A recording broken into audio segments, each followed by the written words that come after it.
Hello friends, welcome to my channel. இன்றைக்கி நம்ம சேனலில் என்ன பார்க்குறோம் அப்படின்னா, இன்றைக்கி ஒரு vlog தான் பார்க்க போகிறோம். இந்த vlogல ஒரு மோட்டிவேஷ்னல் ஸ்டோரி ஒன்று ஷேர் பண்ணியிருக்கேன். கண்டிப்பாக வீடியோ ஸ்கிப் பண்ணாமல் பாருங்கள். ஏதாவது ஒரு வகையில் இந்த வீடியோ உங்களுக்கு ஒரு ஹெல்ப்பாக இருக்கும். வாங்க இப்போ வந்து நம்ம வீடியோக்குள்ளே போயிடலாம்.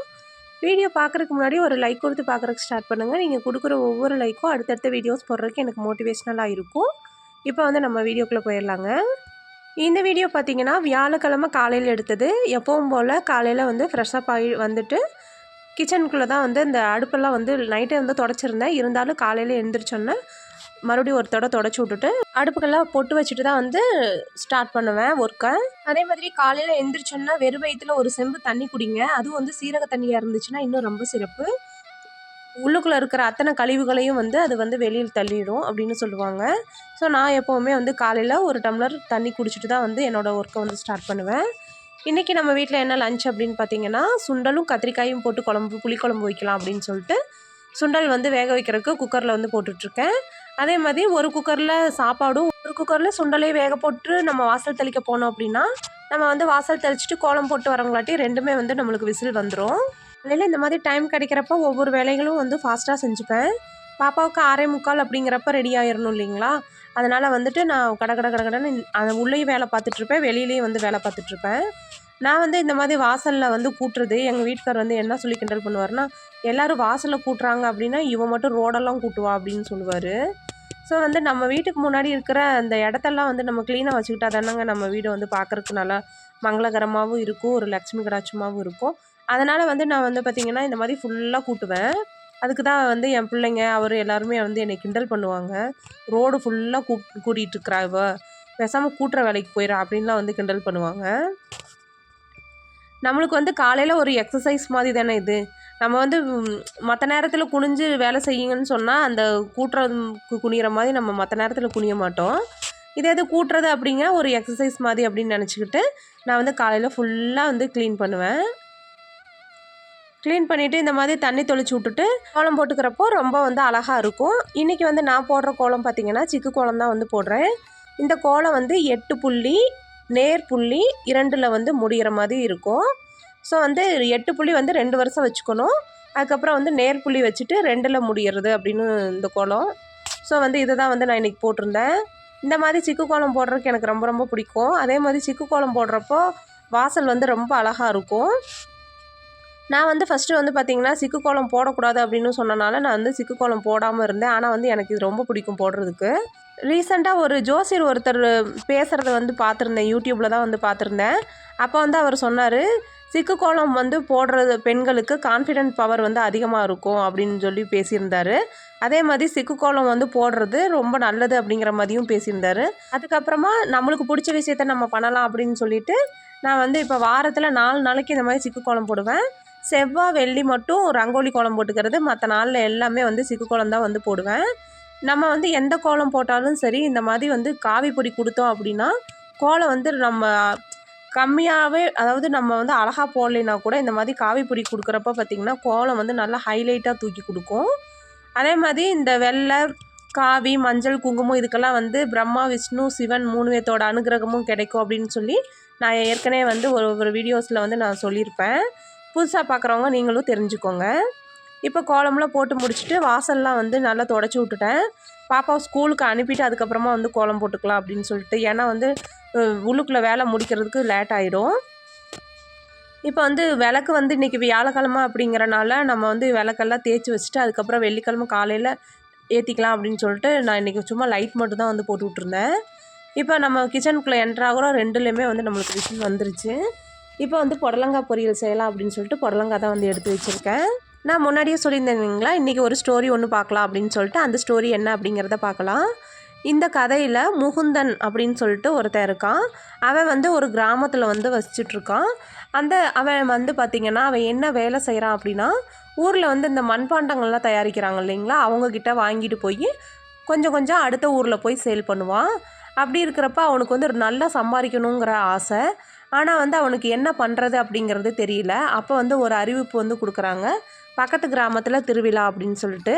அந்த திருவிழாவுக்கு நம்ம போனோம் அப்படின்னா நம்ம வந்து இன்னும் கொஞ்சம் நல்ல லாபம் சம்பாதிக்கலாம் அப்படின்னு சொல்லிட்டு அவன் வந்து எல்லா பாத்திரத்தையும் எடுத்துகிட்டு ஒரு சாக்கில் கட்டிட்டு ஆற்றை கடந்து போகணும், அந்த ஊருக்கு போகணும் அப்படின்னா.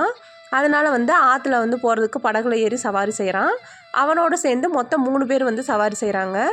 அந்த படகு வந்து பார்த்திங்கன்னா கொஞ்சம் தூரம் போயிட்டே இருக்கிறப்ப கொஞ்ச நேரத்துலேயே வந்து பார்த்திங்கன்னா படகு வந்து கவுந்துருச்சு. அப்போ வந்து நீச்சல் தெரிஞ்ச 2 பேர் மேலே வந்துட்டாங்க. அவன் மட்டும் உள்ளே போயிட்டான். அவன் எங்கே போகிறான் அப்படின்னு பார்த்திங்கன்னா நேராக பாதாள உலகம்னு சொல்லிட்டு அந்த தண்ணிக்குள்ளே ஒரு உலகம் இருக்குது. அந்த உலகத்துக்குள்ளே போயிடுறான்.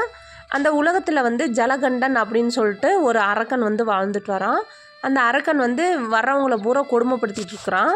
அப்போ வந்து அந்த முகுந்தன் கிட்ட வந்து கேட்குறான், நீ எதுக்காக இப்போ இங்கே வந்த அப்படின்னு சொல்லி கேட்குறப்போ, நான் வந்து இந்த மாதிரி படகுல வந்தேன், நான் வந்து அதனால் உள்ளே வந்து அது மூழ்கிடுச்சு, அதனால் நான் இங்கே வந்துட்டேன், என்னோடய தலை விதி அப்படிங்கிற மாதிரிலாம் வந்து பேசிகிட்ருக்கான். அப்போ வந்து நான் எப்படியாவது என்னைய நீங்கள் மேலே அனுப்பி வச்சுருங்க அப்படின்னு சொல்லி அவன் வந்து கேட்குறான். அப்போ வந்து அந்த ஜலகண்டன் என்ன சொல்கிறான், பாவம் பார்த்து சரி நான் சொல்கிறத நீ கேட்குற மாதிரி இருந்தால் நான் உன்னை விட்டுறேன் அப்படின்னு சொல்கிறான். அதே மாதிரி ஜலகண்டன் வந்து சொன்ன மாதிரியே நான் கேட்குறேன்னு சொல்லவும் என்ன பண்ணணும்னு சொல்லுங்க அப்படின்னு கேட்குறான். நீ வந்து டெய்லி 1 டம்ளர் பால் எடுத்துகிட்டு வந்து இந்த ஆற்றுல வந்து நீ ஊற்றணும் அப்படின்னு சொல்கிறான். இவ்வளோதானா, நான் வந்து கண்டிப்பாக ஊற்றுறேன் அப்படின்னு சொல்லிட்டு வந்து அவனும் வந்து போயிடுறான்.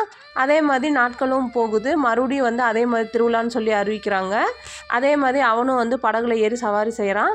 அப்போவும் பார்த்திங்கன்னா அவன் ஒரு புயல் வந்து அதே மாதிரி அவன் வந்து மறுபடியும் உள்ளே போயிடுறான். அப்போ வந்து அவங்க வந்து கேட்குறான், ஜலகண்டன் வந்து கேட்குறான், இந்த டைம் வந்து எதுக்காக நீ வந்த அப்படின்னு சொல்லி கேட்குறப்போ, இது என் மேலே தப்பு இல்லை, இந்த புயல் வந்த தப்பு எனக்கு நேரமே சரியில்லை, எனக்கு வந்துட்டு எனக்கு மட்டும்தான் இப்படிலாம் நடக்குது அப்படின்னு வந்து அவன் வந்து சொல்கிறான். அதுக்கு வந்து அந்த ஜலகண்டனுக்கு வந்து கோபம் வந்துடுது.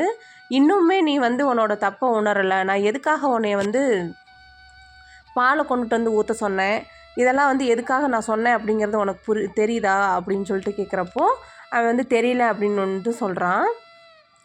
உனக்கு நீச்சல் தெரியல அப்படிங்கிறது தான் உன்கிட்ட இருக்கிற தப்பு.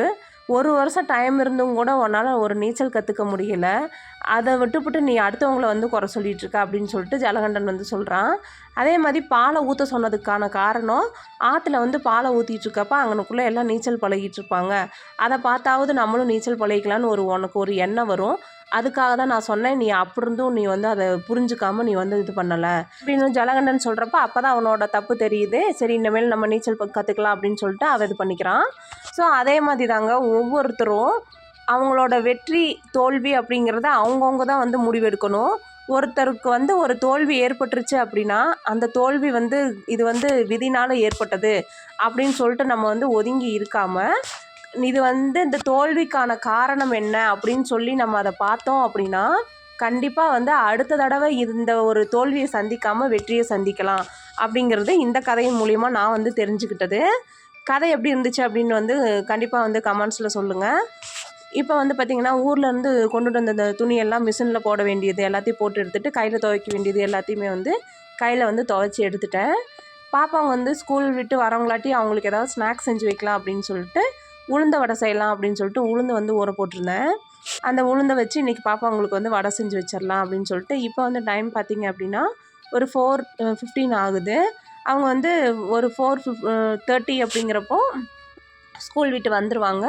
அப்போ வந்து நம்ம வடை போட்டு வச்சோம்னா சூடாக வந்தோன்னா அவங்க சாப்பிட்றதுக்கு வந்து நல்லாயிருக்கும் அப்படிங்கிறதுக்காக நான் வந்து இப்போ வடை போட்டுட்ருக்கேன்.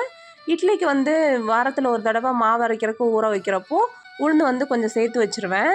அப்போ வந்து அவங்களுக்கு உளுந்த வடை போட்டு கொடுத்துக்கலாம் அப்படின்னு சொல்லிட்டு, வாரத்தில் ஒரு தடவையாவது உளுந்த வடை சாப்பிட்றது உடம்புக்கு ரொம்ப ரொம்ப நல்லதுங்க. அதனால் வந்து இன்னும் கருப்பு உளுந்தில் சாப்பிட்டோம் அப்படின்னா இன்னும் ரொம்ப ரொம்ப நல்லது. இப்போ வந்து உளுந்துக்கு வந்து வெங்காயம், பச்சை மிளகா, கருவேப்பிலை, மல்லித்தலை, 1 ஸ்பூன் ஜீரகம், 1 ஸ்பூன் மிளகு சேர்த்து தேவையான அளவு உப்பு சேர்த்து இப்போ வந்து நம்ம வடையை வந்து போட்டு எடுத்துக்கலாம். எண்ணெய் நல்லா காஞ்சதுக்கப்புறமா இந்த மாதிரி நடுவில் ஒரு ஓட்டை போட்டு எப்போவும் எல்லோரும் வடை போடுற மாதிரி தான். ஃபஸ்ட்டெல்லாம் எனக்கு வந்து இந்த நடுவில் ஓட்டை போடுறது வராது, இப்போ வந்து அப்படியே வந்து பழகிருச்சு இது. முதல்ல உளுந்த வடை போட்டோன்னு வச்சுக்கோங்களேன், அவ்வளோ கெட்டியாக வரும், நல்லாவே இருக்காது உளுந்த வடை போட்டோன்னா. ஆனால் வந்து இப்போலாம் வந்து உளுந்த வடை போட்டு நல்லா வந்து பழகிட்டேன். இப்போ வந்து நம்ம ஃபஸ்ட்டெல்லாம் உளுந்த வடை போட்டோன்னு வச்சுக்கோங்களேன், எண்ணெய் ஊற்றுறோன்னா எண்ணெய் காணாமல் போயிடும் கொஞ்சம் நேரத்துலேன்னு. அதுக்கு என்ன ரீசன் அப்படின்னா, வெறும் உளுந்து மட்டும் போட்டோம் அப்படின்னா எண்ணெய் வந்து குடிக்குங்களாமா, அம்மா தான் வந்து சொல்லி கொடுத்தாங்க.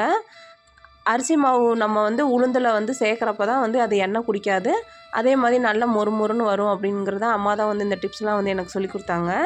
ஸோ வந்து அதே மாதிரி ஃபாலோ பண்ணி இப்போலாம் வந்து உளுந்த வடை வந்து நல்லா போட்டு பழகிட்டேன். 2வது இருந்த மாவையும் சேர்த்து இப்போ வந்து போட்டு எடுத்தாச்சு. இந்த மெத்தடில் நீங்களும் வந்து உளுந்த வடை செஞ்சு பாருங்கள். உளுந்த வடை சூப்பராக வரும்.